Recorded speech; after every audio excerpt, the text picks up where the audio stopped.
அனைவருக்கும் இனிய மாலை வணக்கம். பாம் கிராஜுவேட்ஸ் போரம் சார்பில் தொடர்ந்து நடத்தப்படும் இன்று ஒரு தொழில்நுட்ப நிகழ்ச்சிக்கு உங்கள் அனைவரையும் வருக வருக என வரவேற்கிறேன். இன்றைய அவசர கால சூழலில் வாழ்வில் ஒவ்வொரு நிலையிலும் போராட்டமே நிறைந்துள்ளது.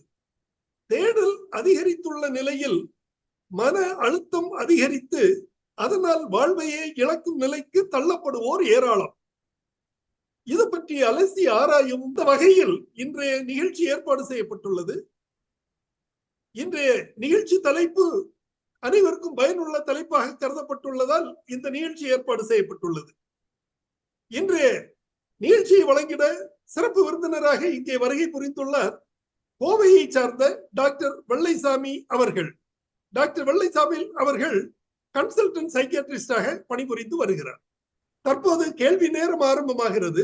முதலில் நமது குழுவில் இணைந்துள்ள நமது குழுவின் மூத்த உறுப்பினர் டாக்டர் மற்றும் முன்னாள் vice chancellor Bharat institute of medical sciences doctor V Kanagasabai அவர்களை பேச அழைக்கிறேன். டாக்டர், இந்த நிகழ்ச்சி தொடர்பான உங்கள் கருத்துக்களை தெரிவிக்கும். Good evening, sir. Yes, a very good. The topic is need of the hour, sir. Actually, நல்ல டாபிக் சூஸ் பண்ணிருக்கீங்க. And Dr. Velisamy, sir, you have done wonderful job. And in the 1 hourல he has taken the 3 years of psychiatric course நடத்திட்டார் அவரு. Different type of psychiatric diseases and the causes, how to prevent எல்லாமே டீட்டெயிலா சொல்லியிருக்கிறாரு. அவர் சொன்ன மாதிரி number of psychiatrist ரொம்ப கம்மியா இருக்காங்க. இதுல நான் வந்து ஒரு ஸ்மால் பாயிண்ட் போட்டு என்னை பத்தி சொல்லணும்னா, நான் 94ல செனட் மெம்பர், அந்த MGR university senate member. Psychiatry ஒரு சப்ஜெக்டா எம்பிபிஎஸ்ல இருக்கணும் அப்படிலாம் ரொம்ப எடுத்துட்டு வந்தேன். 2007ல திருப்பி செனட்ல எடுத்துட்டு வந்தேன். அப்போ இருக்க வைஸ் சான்சலர் யாருமே they were not willing for it. Even Sharada Menon ஒரு சீனியர் சைக்கியாட்ரிஸ்ட், உங்களுக்கு தெரிஞ்சிருப்பாங்க, ஒரு 93 இயர்ஸ் மேல 95 இயர்ஸ்ல இறந்து போனாங்க ரீசென்ட்லி. ஸோ அவங்கள்ட்டையும் சண்டை போட்டிருக்கேன். நீங்க சைக்கியாட்ரி வந்து நீங்க எம்பிபிஎஸ் கரிக்குலம்ல டாக்டர்ஸ் கண்டுபிடிக்கணும், எம்பிபிஎஸ் டாக்டருக்கு ஐடென்டிஃபை பண்ற அளவுக்கு இன்னைக்கும் இல்லை. ஈவன் சூப்பர் ஸ்பெஷாலிட்டி பீப்புள் கூட ஐடென்டிஃபை பண்ண மாட்டேங்கிறாங்க. பட் சார் வந்து நல்லா டீட்டெயிலா சொன்னார். இப்போ how to prevent diseases, how biological jeans is affecting, how social is affecting, எல்லாம் டீட்டெயிலா சொன்னார் சார். ரொம்ப நன்றி. மீண்டும் ஒரு முறை இது மாதிரி ஒரு இன்னும் கொஞ்சம் சிம்பிளிஃபைடு வெர்ஷன் இருந்தா மக்களுக்கு இன்னும் ஈஸியா இருக்கும். ரொம்ப டீட்டெயிலா சொன்னீங்க சார். ரொம்ப நன்றி சார். டாக்டர், உங்களுடைய தகவல்களுக்கும் இந்த நிகழ்ச்சி தொடர்பான கருத்துக்களுக்கும் மிக்க நன்றி. நன்றி. Thank you sir. அடுத்ததாக நமது குழுவின் மூத்த உறுப்பினர் திரு கந்தசாமி அவர்களை பேச அழைக்கிறேன். கந்தசாமி சார், இந்த நிகழ்ச்சி தொடர்பான உங்கள் கருத்துக்களை சுருக்கமாக தெரிவிக்கலாம். அனைவருக்கும் வணக்கம்.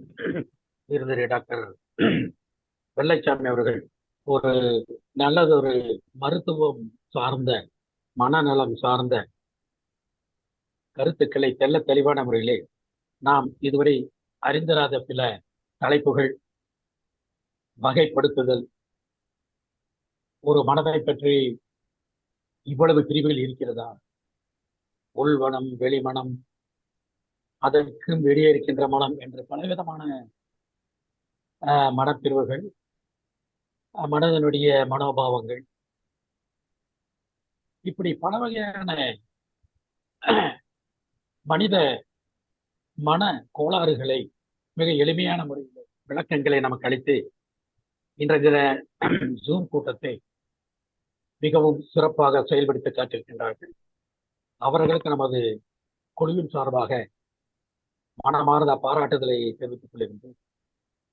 அவர்கள் கூறுகின்ற பொழுது கணவனும் மனைவியும் நண்பர்களைப் போல எவ்வித சச்சரவுகள் இல்லாமல் வாழ்ந்து அந்த சூழ்நிலையில் வளரும் குழந்தைகள் மிகவும் நல்ல குழந்தைகளாக வருகிறார்கள் என்கின்ற ஒரு அதே கருத்திலே ஒரு குடும்பத்திலே 2-3 குழந்தைகள் இருக்கிறது. கணவன் மனைவி அன்பாக அவர்களுக்கிடையே சச்சரவுகள் இல்லாமல் 3 குழந்தைகளையும் எந்தவித பிரிவும் இன்றி ஒரே மாதிரியாகத்தான் வளர்த்தினார்கள். ஒரு குறிப்பிட்ட வயது வருகின்ற பொழுது இந்த வாழுகின்ற பருவம், இந்த 21வது வயது, அந்த 3 பேருடைய குணாதிசயம் மாறி மாறி இருக்கும். அதற்கு விளக்கம் தருமாறு நான் கேட்டுக்கொள். இன்னொரு கருத்து, நான் உலகில் பிறந்த அனைவருமே ஒரு வகையிலே மன நோயாளிகள் தான். மனநோயாளிகள் போராடி கொண்டுதான் இருக்க வேண்டும் என்பது இந்த பூமியை படுத்த பகவானின் விதி என்றுதான் நினைக்கிறேன். பல்லாயிரக்கணக்கோடு மக்களை இப்படிப்பட்ட குணாதிகள் சொல்லி அவர்களை இந்த டிப்ரெஷன் காப்பாற்றுவது என்பது அவ்வளவு எளிதான காரியம் அல்ல. ஏதோ இப்பொழுதுதான் உயர்திரு டாக்டர் வெள்ளச்சாமி சொல்வது போல மனதை கட்டுப்படுத்த மெடிடேஷன், தியானம் செய்வது அவசியம் என்கின்ற குறிப்பை சொல்கின்றார்கள்.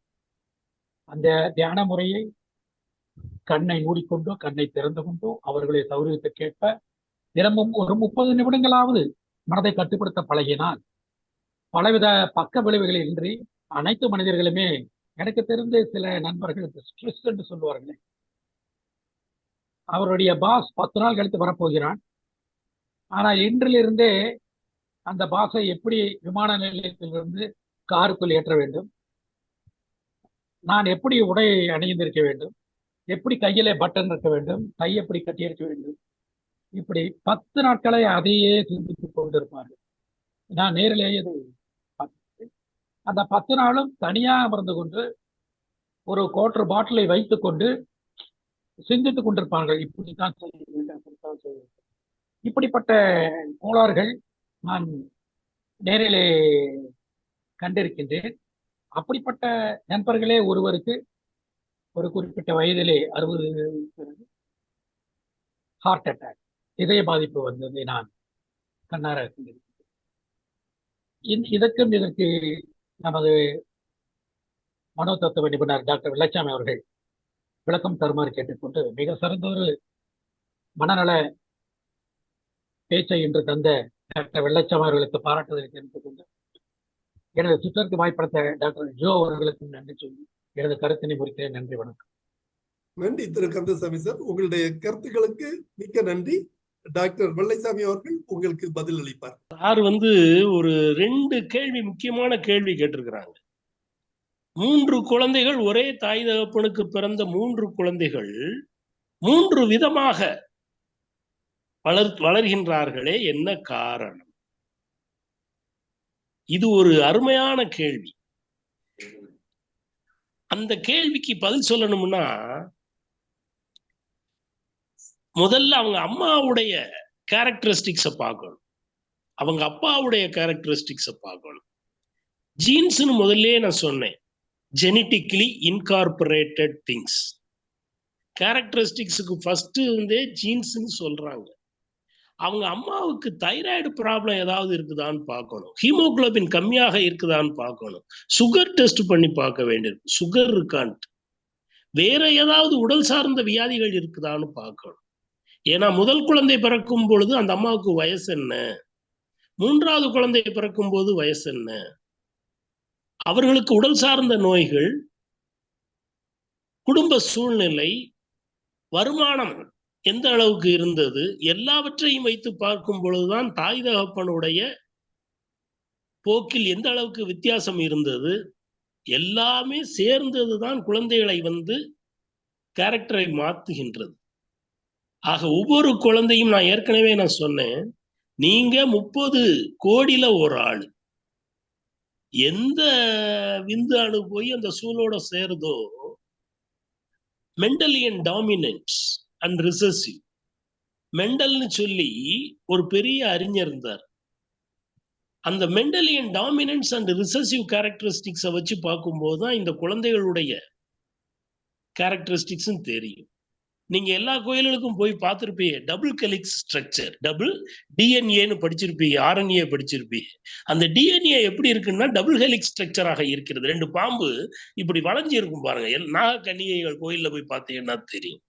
அமினோ ஆசிட்ஸ், அதுல என்னது இருக்குது? Amino acids. எந்த அமினோ ஆசிட் எதோட சேருது அதுதான் கேரக்டரே ஃபார்ம் பண்ணுது. இப்ப அதை மாத்திக்கிட்டு இருக்கிறாங்க, ரீகாம்பினன்ட் டிஎன்ஏன்னு சொல்லி. நீங்க தெரிஞ்சிருப்பீங்க, அந்த ரீகாம்பினன்ட் கேரக்டர் மாத்துறது எப்படின்னு கண்டுபிடிச்சிட்டு இருக்கிறாங்க.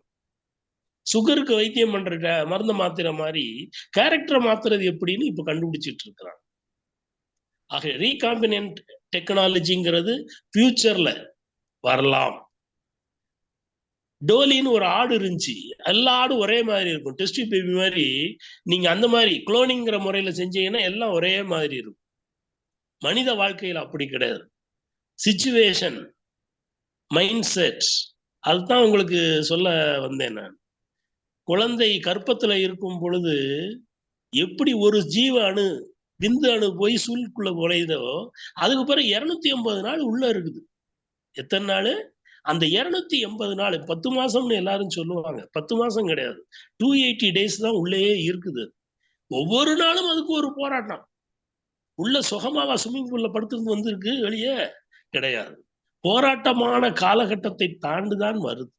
அவங்க அம்மாவுடைய மனநிலைமை ரொம்ப முக்கியமானது.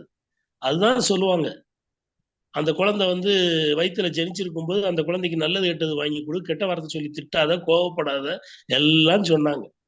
அபிமன்யு சக்கர வியூகத்தை மாட்டினாரு பார்த்தீங்களா?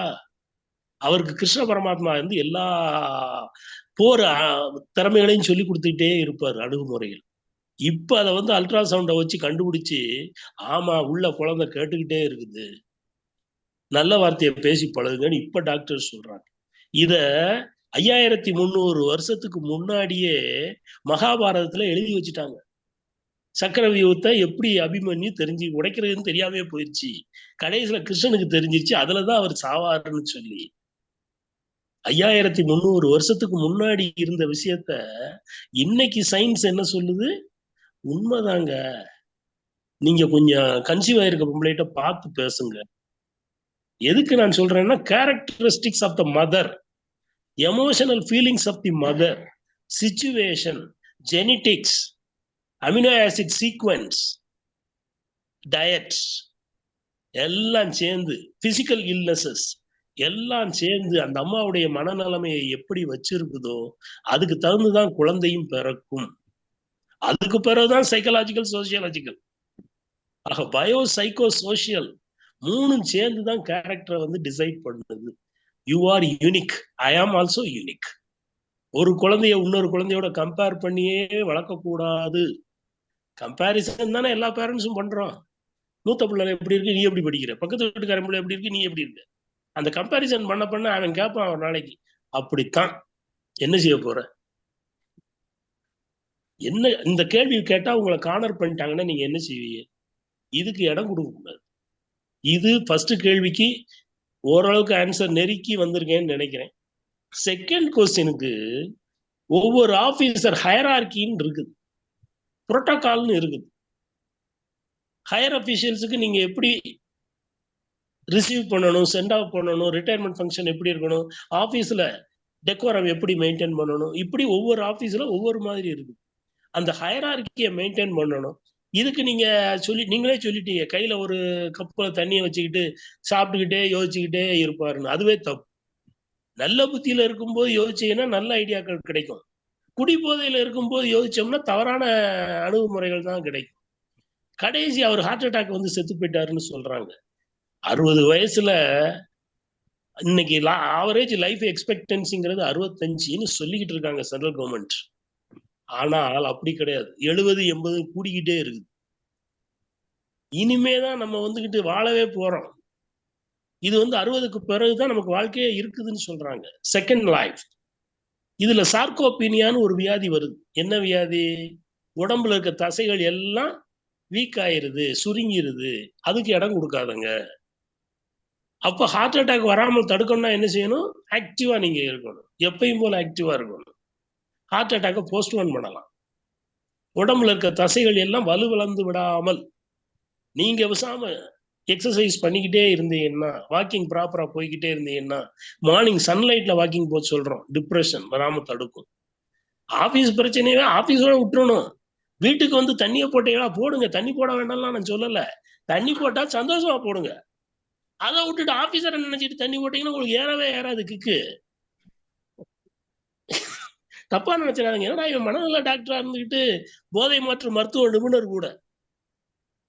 நான் யார்கிட்டையும் தண்ணி அடிக்காதுன்னு சொல்றதே கிடையாது. சார் உங்களை சந்திச்சாச்சு, இனிமே தண்ணியே தொட மாட்டேன்பாங்க.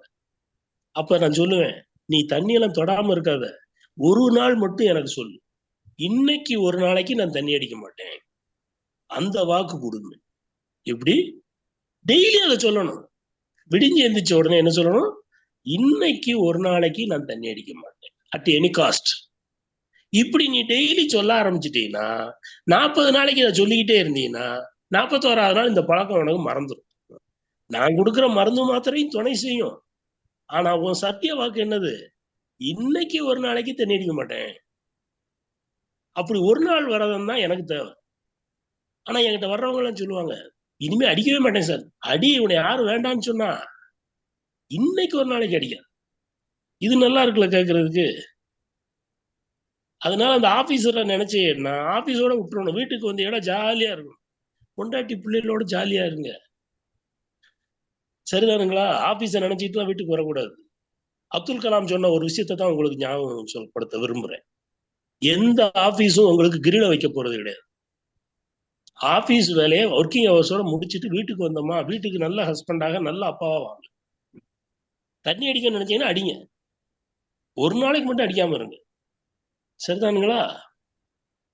இந்த 2 கேள்விக்கும் ஓரளவுக்கு நெருக்கி ஆன்சர் கொடுத்துருக்கேன்னு நினைக்கிறேன். நன்றி சார், நன்றி. உங்களுடைய விளக்கங்களுக்கு மிக்க நன்றி. அடுத்ததாக என்னுடைய ஒரு கேள்வியை கேட்கிறேன். அதாவது முன்னுடைய பண்டைய காலங்கள்ல மக்களுக்கு, அது குறிப்பாக யங்ஸ்டர்ஸ், அவங்களுக்கு வந்து அனுசரணை அதிகமா இருந்தது.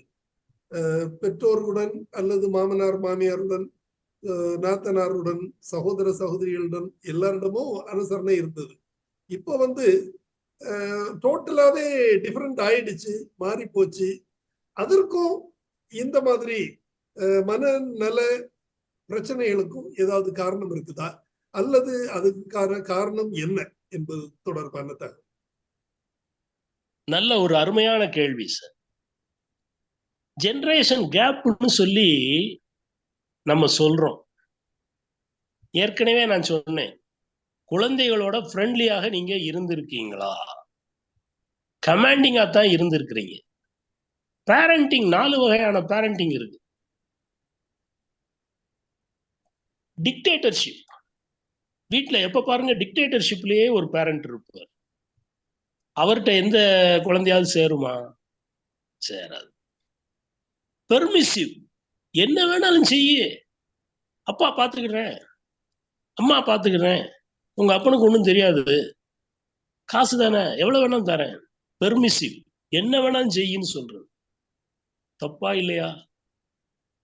டெமோக்ராட்டிக். டெமோக்ராட்டிக்னா என்னன்னா, அமிக்கபிளான ஒரு சொல்யூஷன் எடுக்கணும். ஹஸ்பண்ட் அண்ட் ஒய்ஃபுக்குள்ள பேசிக்கிடணும். குழந்தைகிட்ட அதுக்கு அடுத்து இம்ப்ளிமெண்ட் பண்றதுக்கு முயற்சி பண்ணணும். எல்லாருக்கும் ஈக்குவல் ரைட்ஸ் கொடுக்குற மாதிரி டெமோக்ராட்டிக் பேரண்டிங் ஆயிருக்கும். டிக்டேட்டர்ஷிப், பெர்மிசிவ் பேரண்டிங்ல அடுத்து வந்து டெமோக்ராட்டிக். இப்போ இன்னொரு வகையான பேரண்டிங் இருக்கு. காசு மட்டும் தானே உனக்கு நான் கொடுக்கணும், இனிமே காசுக்கு மட்டும் வாங்கிட்டு போ, அப்பான்னு என்னை கூப்பிடாது. அது ஒரு குரூப் இருக்கு. அதுவும் தப்பானது. நம்ம வீடு வந்து நல்ல ஒரு குடும்பம், ஒரு பல்கலைக்கழகம்னு சொல்லி இருக்கிறாங்க. நம்ம வீடு எப்படி இருக்குதோ, அந்த குழந்தைகள் என்ன முறையில வளர்க்கப்படுகின்றார்களோ அதுதான் சொசைட்டிலே ரெஃப்ளெக்ட் பண்ணப்படும். நம்ம தான் சொல்லிக்கிட்டே இருக்கிறோமே, தாய் தகப்பனுக்குள்ளேயும் ஒற்றுமை இல்லை. உறவுகள் நம்ம வீட்டு பக்கமே வர முடியல. பெற்றோர்கள், பெரியவர்கள் யாரும் எல்லாம் முதியோர் இல்லத்துல போய் தங்க வைக்கப்படுகின்றார்கள். மாமே மச்சான் யாருமே வீட்டு பக்கத்துல வர்றது கிடையாது. எல்லாமே கட் பண்ணிக்கிட்டே இருக்கிறாங்க. சிச்சுவேஷன் சரியில்லையா, உண்மையான கேரக்டர் சரியில்லையா, இல்ல அர்பனைசேஷன், கிராமங்கள்ல இருந்து படிக்க போறதுக்கு ஒரு குரூப், வேலைக்கு போறதுக்குன்னு ஒரு குரூப், இப்படி மைக்ரேட் ஆகி போய்கிட்டே இருக்கும் பொழுது கேப் விழத்தான் செய்யும்.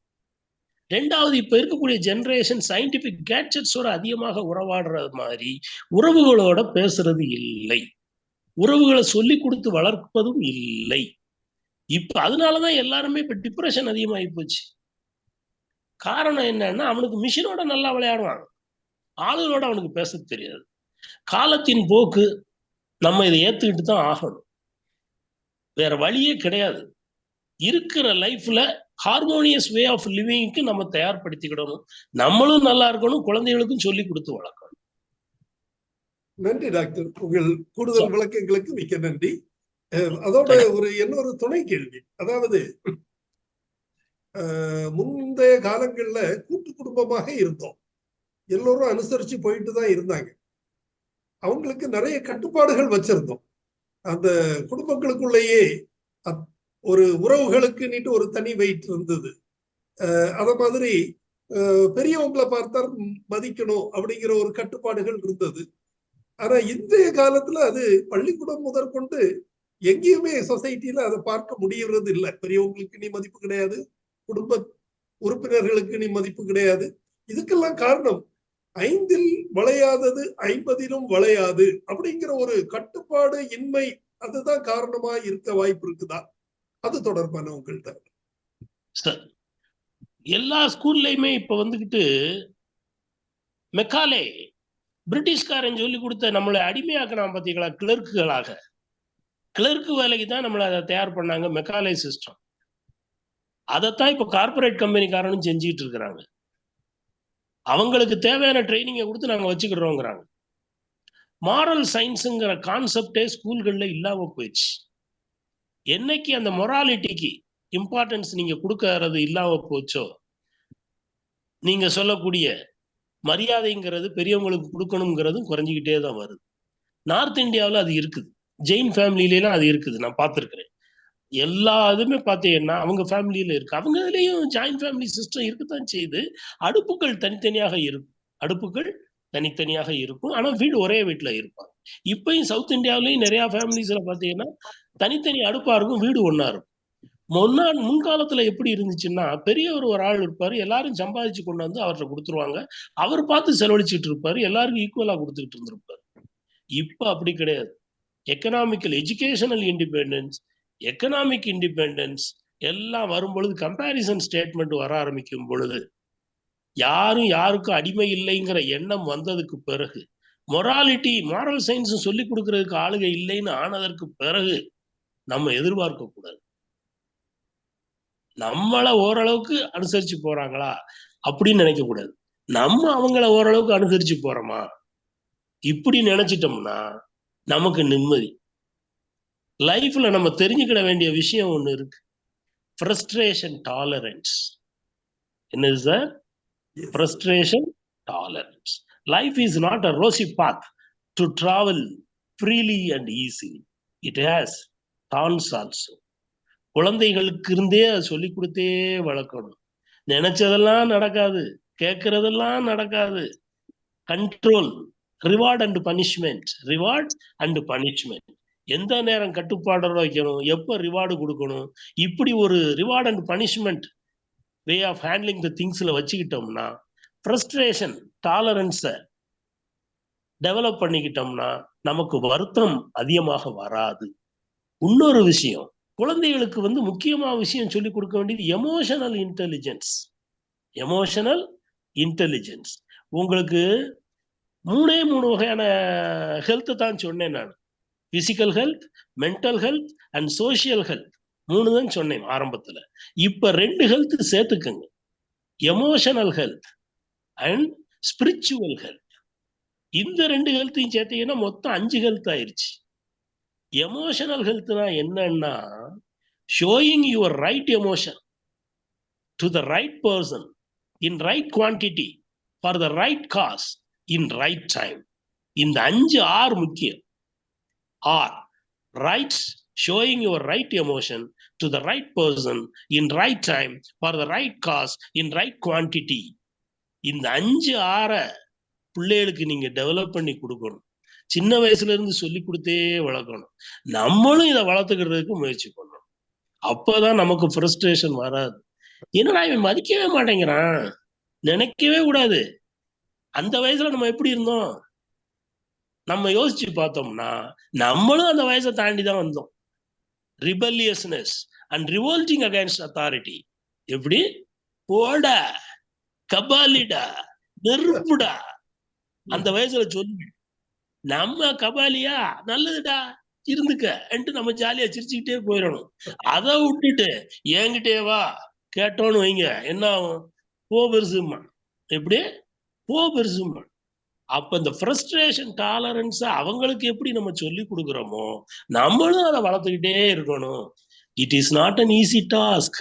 கொஞ்சம் கொஞ்சமா வளர்க்கணும்.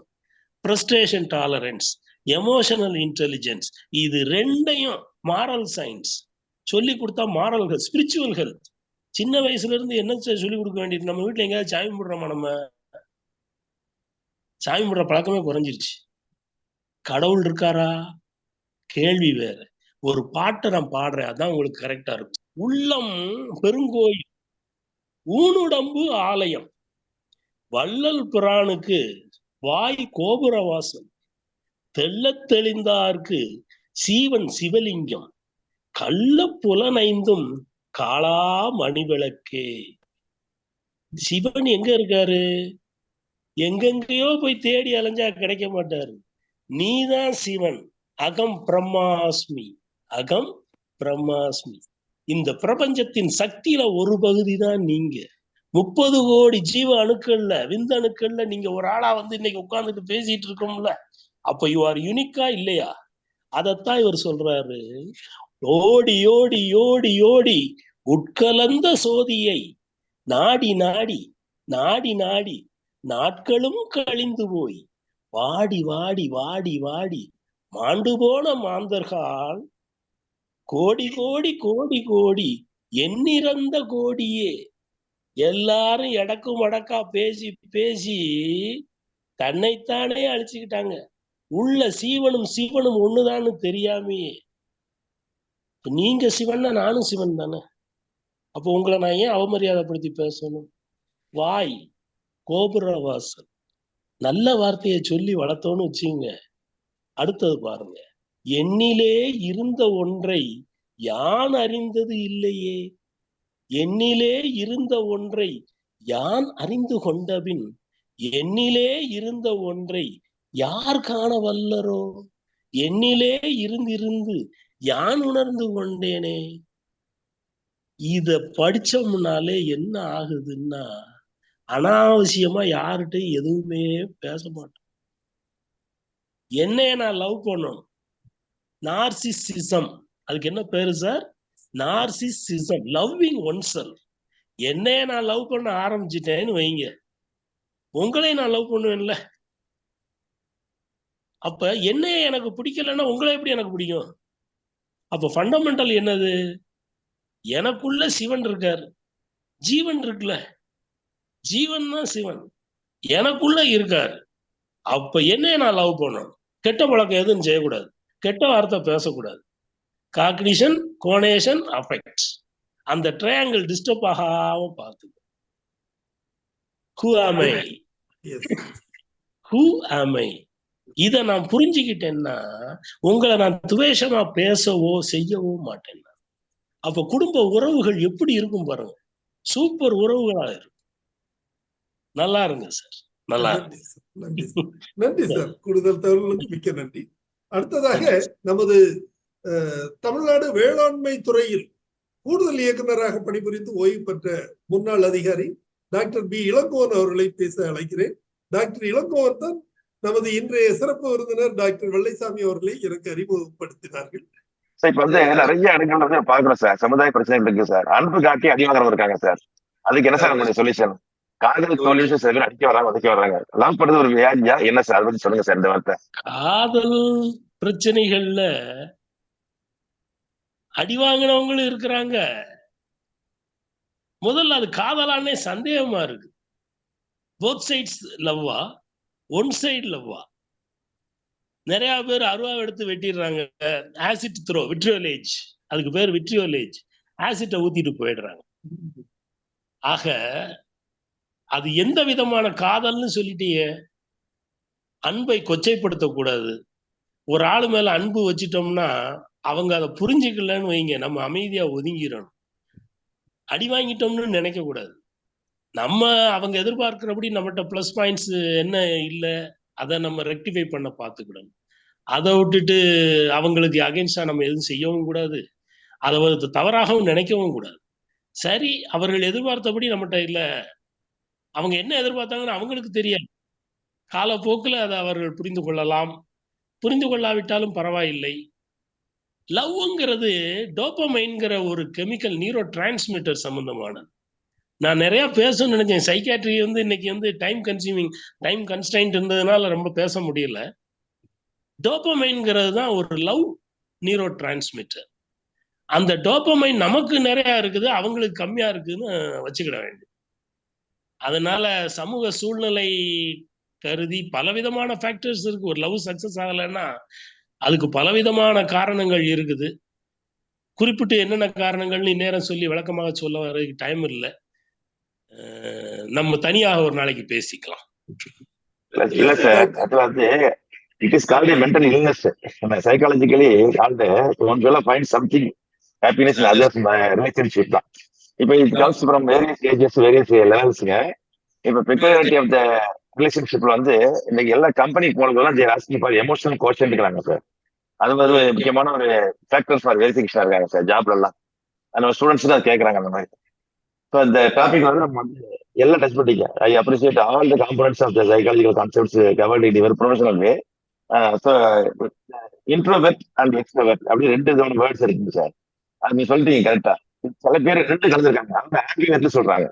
ஸோ நம்ம இந்த ஜாப்ல போறபோது person with deep involvement research எல்லாம் suppose to verify interpretation skills அவங்க வேணுங்கிறாங்க. இந்த சோசியல் ஜாப், சேல்ஸ் ஜாப்லாம் திஸ் ஜாப் ஆஃப் ஸ்கில்ஸ் வேணுங்கிறாங்க சார். இது முக்கியமான point I want add sir. So it is very nice percentage. Thank you very much for this whole hearted verification of every concepts in the reality, and I appreciate your way of easily transacting in a professional order. Thank you very much sir. உங்கள் தகவலுக்கும் கருத்துகளுக்கும் மிக்க நன்றி. அடுத்ததாக திரு மூர்த்தி அவர்கள் திருநெல்வேலியிலிருந்து பேச வந்திருக்கிறாரு. திரு மூர்த்தி please. Sir, நீங்க நிறைய தகவல்கள் கொடுத்துருக்கீங்க. நாங்க எப்படி, நானும் எவ்வளவு நோட்ஸ் எடுத்து பார்த்தேன், ஆனாலும் முடியல. அந்த அளவுக்கு தகவல் கொடுத்துருக்கீங்க. நீங்க ஒரு பிரசன்டேஷனா கொடுத்துருந்தீங்க அப்படின்னா எங்களை மாதிரி ஆட்களுக்கு ரொம்ப யூஸ்ஃபுல்லா இருந்திருக்கும் அப்படிங்கிறது என்னோட தாழ்மையான வேண்டுகோள். ஏன்னா இது உங்களோட எக்ஸ்பீரியன்ஸ் எல்லாத்தையுமே உள்ள கொண்டு வந்த ஒரு ஒரு கலெக்ஷன் அப்படின்னு தான் நான் சொல்ல முடியும். சார், என்னோட ஃபர்ஸ்ட் கொஸ்டின் என்ன அப்படின்னாங்க சார், இப்போ லிட்ரேட்ஸ் வந்து ஒரு கிரிமினலா மாறுற மாதிரி எனக்கு தோணுது சார் சொசைட்டில. அதாவது இப்போ உள்ள ஃபேஷன் முன்னாடிலாம் எப்படி இருப்பாங்க அப்படின்னாக்க, ஒருத்தனை பிடிக்கல அப்படின்னா டைரக்டா அவன்கிட்ட எதுவும் கம்யூனிகேட் பண்ண மாட்டாங்க, அல்லது பழி வாங்கணும் அப்படின்னாக்கா டைரக்டா எதுனாலுமே ஃபேஸ் டு ஃபேஸ் பண்ணிடுவாங்க. அப்படி இல்லை அப்படின்னா ஒதுங்கி போவாங்க, அந்த மாதிரி போயிடுவாங்க. இப்போ எல்லாமே எப்படி இருக்காங்கன்னா, ஃப்ரண்ட் ஃபேஸ்ல சிரிச்சுட்டு பின்னாடி ஆப்பு வைக்கிறது அப்படின்னு சொல்றோம் இல்லையா. ஸோ அதாவது முதுகுல குத்துறமா அந்த மாதிரி ஆக்டிவிட்டீஸ்ல இப்போ உள்ள பீப்புள் இருக்கிறாங்க. ஸோ இது வந்து அந்த ஆப்போனன்ட் பார்ட்டிக்கு அவங்களோட கேரக்டர் கரெக்ட் பண்ற மாதிரியும் இல்லை அவன் சைடு உள்ள ஜஸ்டிஃபிகேஷனை ரிசீவ் பண்ற மாதிரியும் இல்லை. ஸோ ஒரு பர்சன் கிரிமினலாக இருந்தா கூட அவன் வந்து ஆப்போசிட் பார்ட்டியை வந்து என்ன பண்றான் அப்படின்னா, சிரிச்சுட்டே அவன் என்ன வேணாலும் பண்ணிட்டு போயிடான். அதாவது ஃப்ரண்ட் ஃபேஸ்ல அவன் என்ன எக்ஸ்பிரஷன் காட்டுறானோ அதுக்கும் அவன் பண்ணக்கூடிய வேலைக்கும் சம்மந்தமே இல்லாம இருக்கு. ஸோ இதை எப்படி பாக்குறீங்க? இது எதனால சொசைட்டில வந்து டாமினேட் பண்ணிட்டு வருது அப்படிங்கிறது நீங்க சொல்லுங்க. அடுத்து இது சார்ந்த இன்னொரு கொஸ்டின் பார்த்தீங்க அப்படின்னா, இந்த காதல் அது பற்றிலாம் கொஞ்சம் நீங்கள் லைட்டாக டச் பண்ணீங்க. ஸோ அது ரிலேட்டடாகவும் நம்ம சொல்லலாம், சயின்டிஃபிக்காக கொஞ்சம் பார்க்கலாம். எவல்யூஷன் அப்படிங்கிறதுல சர்வைவல் ஃபார் த ஃபிட்டஸ்ட் அப்படின்னு ஒரு கான்செப்ட் இருக்கு சார். ஸோ இந்த சர்வைவல் ஃபார் த ஃபிட்டஸ்ட் அப்படிங்கிறதுல மெயின் கான்செப்ட் பார்த்தீங்க அப்படின்னா, அடுத்த ஜென்ரேஷனுக்கு கொண்டு போகக்கூடிய ஜீன்ஸ் வந்து நல்ல ஜீன்ஸாக இருந்தது அப்படின்னா வரக்கூடிய பரம்பரைகள் எல்லாமே நல்லபடியாக இருக்கும். அதாவது டெவலப்மெண்ட் ஸ்டேஜில் போயிட்டு இருக்கும் அப்படிங்க. ஆனால் இப்போ உள்ளவங்க, அதாவது எஸ்பெஷலி நான் கேர்ள்ஸை இதை நான் தப்பாக சொல்கிறேன்னு நினைக்காதீங்க, அவங்க சூஸ் பண்ணக்கூடியவங்க இந்த படங்களில் பார்க்குறதுனாலையோ மீடியாவில் வரக்கூடிய நியூஸ்னால நீங்கள் சொல்கிற மாதிரி அந்த மாதிரி கூட இருக்கலாம்.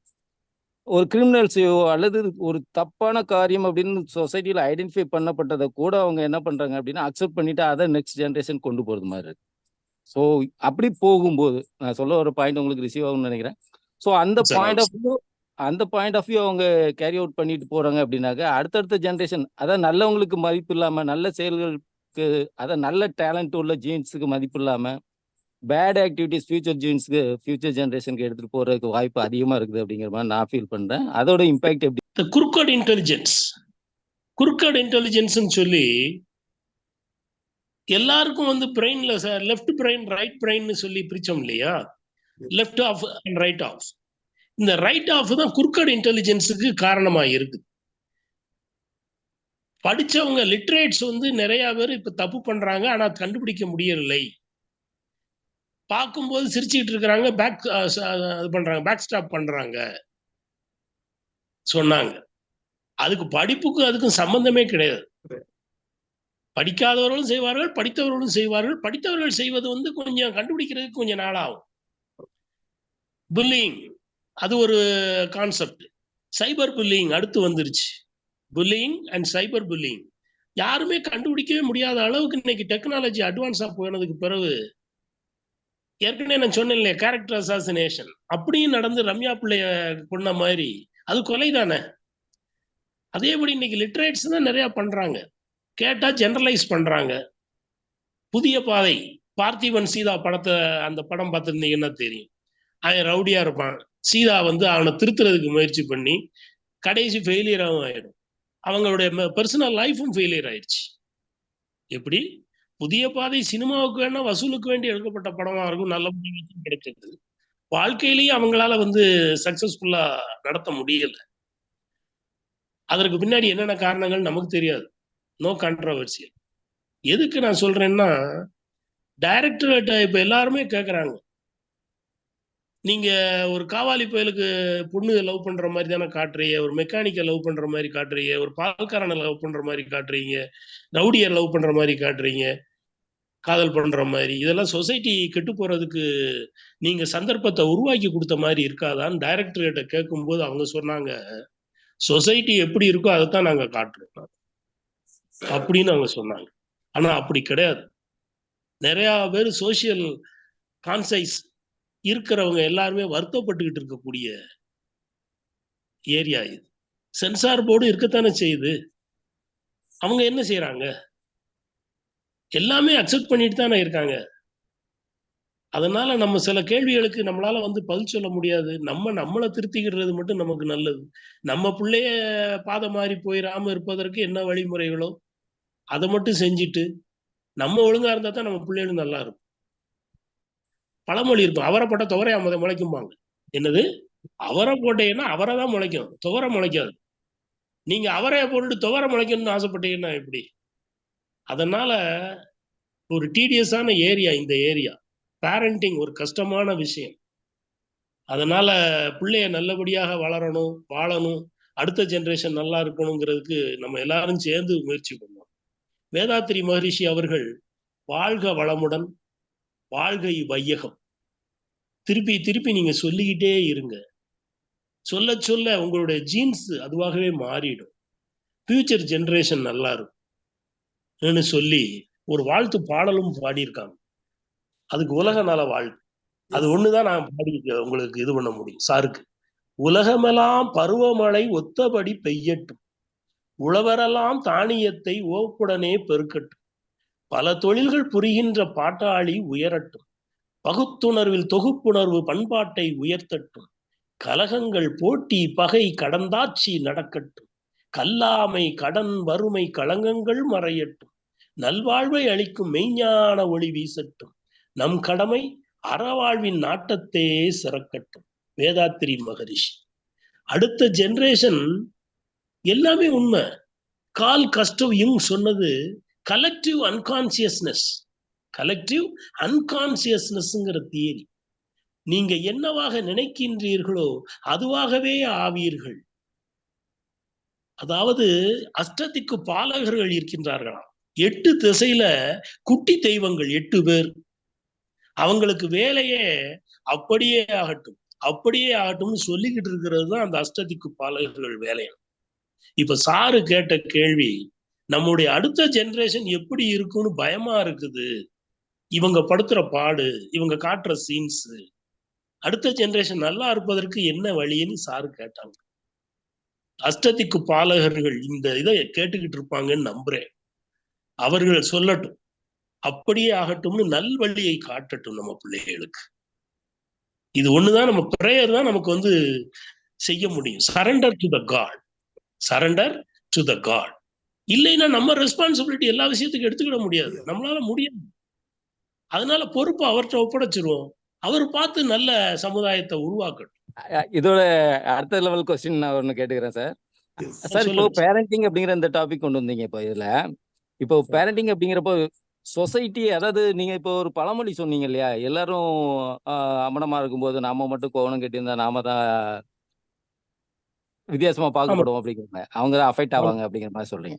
ஸோ இதே மாதிரி இப்போ சொசைட்டியே ஒரு பேட் திங்ஸ் அப்படிங்கிற, அதாவது நெகட்டிவிட்டியா ஜாஸ்தியா இருக்கும்போது, மெஜாரிட்டியா இருக்குது அப்படிங்கிற பட்சத்துல நம்மளோட குழந்தைங்க நம்ம மட்டும் கரெக்டா நல்லவங்களா இருந்தோம் அப்படின்னா சப்போஸ் நம்மளோட குழந்தைங்க வந்து நல்ல குழந்தைங்களாகவே வளர்ந்து சொசைட்டிக்கு வரும்போது அவங்க அந்த நெகட்டிவிட்டிக்கு நடுவில் இந்த பாசிட்டிவ் போகும்போது மைனாரிட்டியாக போகும்போது அஃபெக்ட் ஆகிறதுக்கு ஜாஸ்தியாக சான்சஸ் இருக்கு இல்லையா சார்?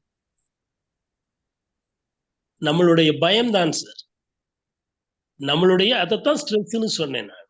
உங்களுடைய எதிர்பார்ப்புகளுக்கும் ரியாலிட்டிக்கும் இடையில கேப் அதிகமாக இருந்தால் அது ஸ்ட்ரெஸ். குழந்தைய வந்து சுத்தி வரட்டும், உலகம் சுத்தி வந்தா தான் எது நல்லது எது கெட்டதுன்னு அவர்கள் தெரிந்து கொள்வார்கள். அவர்களுக்குன்னு ஒரு ஸ்ட்ராட்டஜியை ஃப்ரேம் பண்ணிடுவாங்க. அதை விட்டுட்டு பொத்தி பொத்தி நம்ம வளர்த்துக்கிட்டே இருந்தோம்னா, உலகம் தெரியாம வளர்ந்தாங்கன்னா, நல்லது கெட்டது தெரியாம வளர்ந்தாங்கன்னா எப்படி இந்த உலகத்தில் வாழ முடியும்? அதனால பயப்பட வேண்டாம், ஸ்ட்ரெஸ் ஆக வேண்டாம். நெகட்டிவ் தாட்ஸ் வந்து நம்ம ஃபேமிலியை பொறுத்த மட்டும் நம்ம பாசிட்டிவ் தாட்ஸை என்கரேஜ் பண்ணிக்கிட்டே இருப்போம். எல்லா பேரண்ட்ஸும் அதே மாதிரி நினைக்க ஆரம்பிச்சிட்டாங்கன்னா எல்லா இடத்துலையுமே பாசிட்டிவ் பேரண்டிங்கா மாறிடும். பயம் வேண்டாம், ஸ்ட்ரெஸ் வேண்டாம். Thank you sir, thank you. Thiru Dinakar Babu ராணிப்பேட்டையில இருந்து பேச வந்திருக்கிறாரு. தினகர் பாபு, உங்க கருத்தை தெரிவிக்கலாம். ஏதாவது ஒரு பிரச்சனைகள் வரும்போது இந்த தற்கொலை எண்ணங்கள் வருது. இந்த தற்கொலை எண்ணம் வராததுக்கு நமக்கு மேல கடவுள் இருக்காரு, கடவுள் பார்த்துப்பாரு, நம்ம அடுத்த செயலை செய்யணும் போகணும் அப்படின்னு ஒரு எண்ணங்கள் இப்போ கம்மியாயிடுச்சா அப்படின்றது, கடவுள் நம்பிக்கையெல்லாம் கம்மியாயிடுச்சா அப்படின்றது சேவோட ஒரு கேள்வி. அடுத்து இன்னொன்று, நம்ம சமூகத்தில் நல்லா உற்றுப்பா வாட்ச் பண்ணோம்னா டைம் மேனேஜ்மெண்ட், ஒரு வாரத்துக்கு 6 நாள் வேலை செய்யுது. சில நாடுகள்லாம் வாரத்துக்கு 4 நாள் வேலை செய்தா அங்கே ஒர்க் எஃபிஷியன்சி நல்லா இருக்கு அப்படின்ட்டு சில இதெல்லாம் சொல்றாங்க. சில இப்போ முன்னாடி கூட ஒரு சின்ன சின்ன தகவல்கள்லாம் பார்க்கும்போது சைக்காலஜி ரிலேட்டடாக வர்றது மாதிரி தான் எனக்கு தோணுது. இப்போ கிளின்டன் மோனலிசா அப்படின்ட்டு ஒரு அதிபர் இருந்தார். அந்த கிளின்டன்னு அந்த மோனலிஸ்கா லெவின்ஸ்கின்னு ஏதோ வந்துட்டு சம்பவத்துக்காக அவர் அதிபர் பதவியில் வந்து விளங்கிட்டார். அப்போ அவருடைய பதவி போன பிறகு கேட்டாங்களாம் சில கேள்விகள். இப்போ நிருபர்கள் அவர் சொன்னாராம், என்னுடைய மனசுல நிறைய அறைகள் இருக்கு, ஒரு விஷயத்துல போகும்போது அந்த அறையில மட்டும்தான் நான் இருப்பேன், என்னுடைய கான்சன்ட்ரேஷன் இருக்கும், நான் மற்றது அறைகளை நான் பூட்டிடுவேன், என்னுடைய கவனங்கள்லாம் அதில் தான் இருக்கும். அதனால தான் நீங்கள் கேட்கும் போது நான் சிரிச்சுக்கிட்டே எந்த பதட்டமும் இல்லாத தெளிவாக பதில் சொல்கிறேன் அப்படின்ட்டு. அந்த மாதிரி ஒரு மனப்பக்குவம் தவறு செய்து ஒரு பெரிய பதவி இழந்த பிறகு கூட அவர் தன் மனசை வந்து தெளிவாக வச்சுக்கிறார். எந்த தற்கொலை எண்ணங்களும் போகாம எதிர்த்து கேள்வி கேட்குறவங்கள ஃபேஸ் பண்ணுறாரு. பெரிய பெரிய தவறு பண்ணிட்டு கூட அவங்க அந்த அளவுக்கு ஃபேஸ் பண்றாங்க. அந்த அளவுக்கு மனசை வந்து பலமா வச்சுக்கிறாங்க. அந்த பலமா வச்சுக்கிறதுக்கு மனுஷங்க இப்ப என்ன பண்ணணும்? ஒரு நல்ல கேள்வி கேட்டிருக்கிறீங்க சார். பில் கிளின்டன் அந்த இல்லெஜிட்டிமேட் கான்டாக்ட் வச்சிருந்த பெண்ணுடைய பேர் மோனிகா லெவின்ஸ்கி அந்த அம்மா பேரு. அந்த அம்மா இவரை ட்ராப் பண்ணணும்னே தான் எல்லாம் செஞ்சிச்சே ஒழிய சந்தோஷத்துக்கு வேண்டி அந்த அம்மா இல்லை. அந்த அம்மாவுக்கு இல்லைன்னா அந்த பாவாடையை வந்துகிட்டு செமன் டிண்டட் பாவாடையை வச்சிருந்திருக்காது, அதை கோர்ட்ல ப்ரொடியூஸ் பண்ணியிருக்காது. இவரை ட்ராப் பண்ணணும்னே செய்த வேலை. இவது வந்து அவர்கள் கலாச்சாரத்துல ஒரு பெரிய, எல்லா கலாச்சாரத்திலையும் இது இருக்கு இல்லெஜிட்டிமேட் கான்டாக்ட். அந்த அவங்க கலாச்சாரத்துல இது ஒரு பெரிய விஷயம் கிடையாது. அதிபராக இருந்தாலும் அவரும் ஒரு ஆண்மகன் தானே. அவங்க வந்து ஒய்ஃபே ஒண்ணுமே சொல்லல. ஹிலாரி வந்து ஒண்ணுமே சொல்லல. கிளின்டன் ஹிலாரி வந்து இந்த ஒப்பீனியன் அந்த வீட்டுக்காரரை பத்தி கேட்டப்ப அந்த அம்மா ஒன்றும் சொல்லல. இது அவர்கள் தனிப்பட்ட பிரச்சனை. அவர் வந்து ஓப்பனா அக்செப்ட் பண்ணிக்கிட்ட காரணம் என்னன்னா, அவங்க கலாச்சாரத்துல இது ஒரு புது விஷயம் கிடையாது.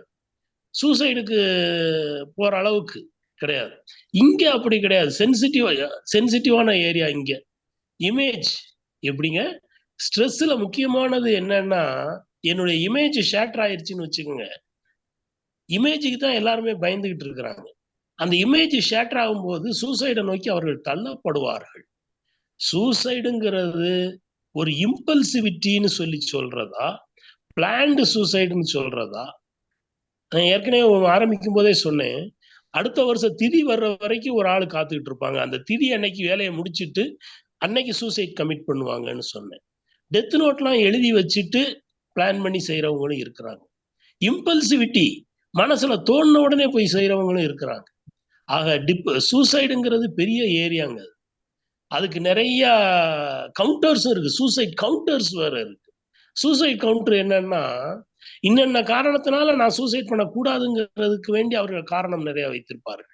இன்னென்ன காரணத்தினால் சூசைட் பண்ணலாம்ங்கிறதுக்கும் காரணங்கள் வைத்திருப்பார்கள். டிப்ரெஷன்ல ஒரு சூசைட் வந்து ஒரு முக்கியமான விஷயம், நான் சொன்னேன் ஆரம்பிக்கும் போது. ஆக டிப்ரெஷன்ல அந்த சூசைட் அவங்களுக்கு ஐடியேஷன் இருந்துச்சுன்னா அதை நம்ம எச்சரிக்கையா கவனிச்சு அவங்களுக்கு ட்ரீட்மெண்ட் கொடுத்தோம்னா டிப்ரெஷன்ல இருந்து வெளியே கொண்டு வந்துடும். Deliberate self harm activity, DSH, deliberate self harm activity, அது அடலசன்ட் ஏஜ்ல அதிகமாக இருக்குது. அடலசன்ட் ஏஜ் குரூப்ல தற்கொலை எண்ணங்கள் அதிகமாக இருக்கின்றது. கேர்ள்ஸ் அதிகமாக தற்கொலை பண்ணிக் கொள்கின்றார்கள். எமோஷனல் இன்ஸ்டெபிலிட்டி, அவர்களால் சின்ன சின்ன விஷயங்களை கூட தாழ முடியவில்லை, தாங்கிக் கொள்ள முடியவில்லை. அதுக்கு தான் சொன்னேன், ஃப்ரஸ்ட்ரேஷன் டாலரன்ஸ், எமோஷனல் இன்டெலிஜென்ஸையும் அவங்களுக்கு சின்ன வயசுல இருந்து டெவலப் பண்ணி விடணும், ஃப்ரஸ்ட்ரேஷன் டாலரன்ஸையும் டெவலப் பண்ணி விடணும். அது பேரண்ட்டுடைய கடமை. அதுக்கு முதல்ல நமக்கு அந்த 2 பக்குவம் நமக்கு இருக்கணும். நமக்கு இருந்தா தான் நம்ம பிள்ளைகளுக்கும் சொல்லி கொடுக்க முடியும். ஆக சூசைடுங்கிறது பெரிய விஷயம் சார். அதை இன்னைக்கு பாயிண்ட் எடுத்து வச்சிருக்கீங்க. Thank you very much. டைம் மேனேஜ்மெண்ட்டை பத்தி சொன்னீங்க. டைம் மேனேஜ்மெண்ட் வந்து it is not an easy task. எந்த ஒரு நல்ல விஷயங்களையும் போஸ்ட்போன் பண்ணக்கூடாது, கெட்ட விஷயங்களை போஸ்ட்போன் பண்ணலாம். நமக்கு வந்து ப்ரொடக்டிவிட்டி தான் முக்கியம், கோல் டைரக்டட் ஆக்டிவிட்டி முக்கியம். அதை நோக்கி டைம் மேனேஜ்மெண்ட் நீங்க பண்ணிக்கிட்டே இருந்தீங்கன்னா யூ வில் அச்சீவ் சக்சஸ். நன்றி டாக்டர், கூடுதல் தகவல் நன்றி சார். வணக்கம் சார். சார் ஒரு சாந்தி ஒரு மேடம் யோகா மாஸ்டர் லைன்ல இருக்காங்க. Yes please madam. எஸ் வணக்கங்க சார். வணக்கம். வணக்கம் சார். ரொம்ப அருமைங்க சார் உங்களுடைய ஸ்பீச். அதுலயே பாதி யோகா முழுமையா அதுலயே வந்துருச்சுங்க சார். உங்களோட ஸ்பீச்ல மனநலத்திலேயே யோகா முழுமையா வந்ததுங்க சார். கேட்டுட்டு தாங்க சார் இந்த ரொம்ப அருமைங்க சார். யோகால என்னென்னலாம் பண்ண முடியுங்கிறத, அதுல என்ன சொல்யூஷன் கொடுக்கலாங்கிறத வேணா நான் என்னோட டாபிக்ல பேசலாங்க சார். மிக அருமை. அவருடைய பேச்சு, அவருடைய சொல்கள் ஒன்னொண்ணுமே ரொம்ப யோகத்துக்குள்ளேயே தாங்க சார் வந்திருக்குது. நான் கவனிச்சுட்டே வந்தேங்க சார். என்னென்ன சொல்யூஷன் இருக்கு, நாங்க என்ன படிச்சு அதெல்லாம் பண்ணமோ, குழந்தைங்களுக்கு என்னென்ன சொல்றோமோ அந்த விஷயங்கள் எல்லாமே வந்துட்டு இருக்குதுங்களே. நான் என்ன சொல்றதுன்னே தெரியலங்க சார். அந்த அளவுக்கு அருமையான ஸ்பீச்சுங்க சார் அவரோடது. சோ யோகத்தினாலையும் குழந்தைகளோட மனநிலையும் மனிதர்களோட மனநிலையும் கண்டிப்பா மாத்த முடியும் அப்படிங்கறத நான் சொல்ல வரேங்க சார். அப்புறமேல ஆலயத்தில் உள்ள சர்ச் ஃபாதர்ஸ் மற்றும் கோயில் உள்ள முக்கியமான ஐயர்களாக வந்து வழிநடத்தி அப்ப மனநிலை பிரச்சனை வரதுக்கு சால்வ் பண்ணிருக்காங்க. டெம்பரரியா they have acted like guide and philosopher for people. இது சமுதாயம் செல்ஃப் கண்டெய்ன் இருந்துச்சுங்க. இது பாதிக்கப்படாதனால 100 விளைவு தான் இந்த சீரியஸான இல்னஸ் எராட்டிக்கா இன்க்ரீஸ் ஆகுது. It is national Calamity. இந்த கருத்துக்காக தலைப்படம் கொடுத்தோம். சிறந்த முறையில் கால் பண்ணுங்க சார். நன்றி சார், ரொம்ப நன்றிங்க சார். தேங்க்யூ. நன்றி சார். உங்கள் கருத்துக்களுக்கு நன்றி, தகவல்களுக்கு நன்றி. டாக்டர் மிஸ்ஸஸ் சாந்தி, உங்களுடைய நிகழ்ச்சி விரைவில் வைப்போம். நீங்களும் உங்களுடைய கருத்துக்களை நமது அன்பர்களுக்கு தெரிவித்துக் கொள்ளலாம். மிக்க நன்றி. கண்டிப்பாங்க சார். நன்றிங்க சார். தேங்க்யூ. நன்றி. இன்றைய நிகழ்ச்சி ஒரு சிறப்பான நிகழ்ச்சியாக இருந்தது. நல்ல தகவலை தாங்கி வந்து ஒரு புதுமையான நிகழ்ச்சியாக இருந்தது. டாக்டர் வெள்ளைச்சாமி அவர்களுக்கு எனது நெஞ்சார்ந்த நன்றியினை தெரிவித்துக் கொள்கிறேன். அருமையான பல கருத்துக்கள், பல தகவல்கள், பல விவரங்கள் விளக்கமாக, தெளிவாக, புரிந்து கொள்ளும், ஏற்றுக்கொள்ளும் வகையில் வழங்கினார்கள். அவர்களுக்கு நமது குழுவின் சார்பில் எனது நெஞ்சார்ந்த நன்றியினை தெரிவித்துக் கொள்கிறேன். மேலும் இந்த நிகழ்ச்சியின் ஏற்பாடு செய்து நமக்கு டாக்டர் வெள்ளைச்சாமி அவர்களை அறிமுகம் செய்து கொடுத்த டாக்டர் இளங்கோவன் அவர்களுக்கு எனது நன்றியினை தெரிவித்துக் கொள்கிறேன். நமது நிகழ்ச்சியில் பங்கேற்ற அனைத்து பங்கேற்பாளர்களுக்கும், குறிப்பாக பல்வேறு கருத்துக்களையும் தகவல்களையும் கேட்டு தெரிந்து கொண்ட அனைவருக்கும் எனது நன்றியினை தெரிவித்துக் கொள்கிறேன். இன்றைய நிகழ்ச்சியத்துடன் நிறைவு பெறுகிறது. இன்னொரு நிகழ்ச்சியில் நாளை மறுதினம் சந்திக்கலாம். நன்றி, வணக்கம்.